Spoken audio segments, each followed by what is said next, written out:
मण्यांच्या साह्याने एक चौरस तयार करत असताना चारही बाजूवर समान अंतरावर 9 मणी असले पाहिजेत.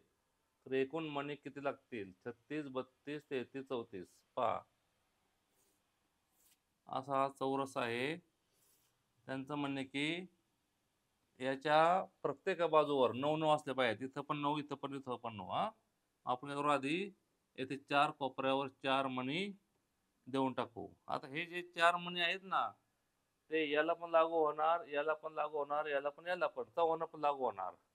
मग आता बघा बरे, याला आपल्याला 9 मणी पाहिजेत ह्या रांगेत. ह्या रांगेत 9 मणी पाहिजे की नाही? मग काय केलं पाहिजे आपल्याला? 1, 2, 3, 4, 5, 6, 7. 7 मणी जरी ठेवले, तरी 1, 2, 3, 4, 5, 6, 7, 8, 9 मणी होतात. म्हणजे आपल्याला हे 7 मणी पाहिजेत. किती मणी पाहिजेत? 7. मग जसं इकडे 7 मणी पाहिजे, तसं इकडे पण 7 मणी ठेवायचे. 1, 2, 3, 4, 5, 6, 7. हे पण किती मणी आले? 7 आले.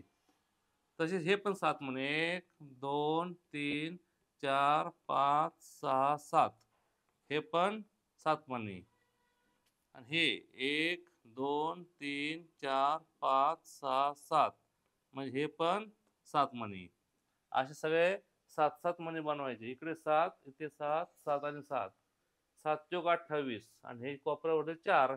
म्हणजे इकडे पण टोटल 9 होणार. हे पण 9, हे पण 9, हे पण 9. मधले 7, कडेचे 2. मधले 7, कडेचे 2. मधले 7, कडेचे 2. मधले 7, कडेचे 2. मग बरं आता एकूण मणी किती होणार मग? 7 चोक 28. 1, 2, 3, 4. 7 चोक 28 अधिक हे कोपऱ्यावरचे 4.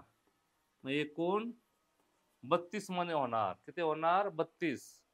पहा, आपल्याला असं वाटेल 9 1 9, 9 2 18, 9 3 17, 9 4 36, 36 मणी होतील. पण तसं नाही. तर हा मणी सामायिक आहे. हा मणी सामायिक आहे. हे सगळे कोपऱ्यावरचे सामायिक मणी आहेत. हा दोघांचा आहे. हा पण दोघांचा आहे. म्हणजे हा मणी पण ह्या दोघांचा आहे. हा या दोघांचा आहे.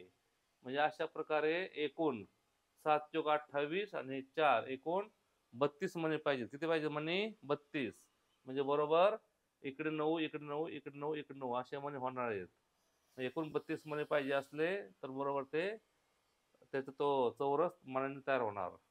उत्तर आले 32 मणी एकूण.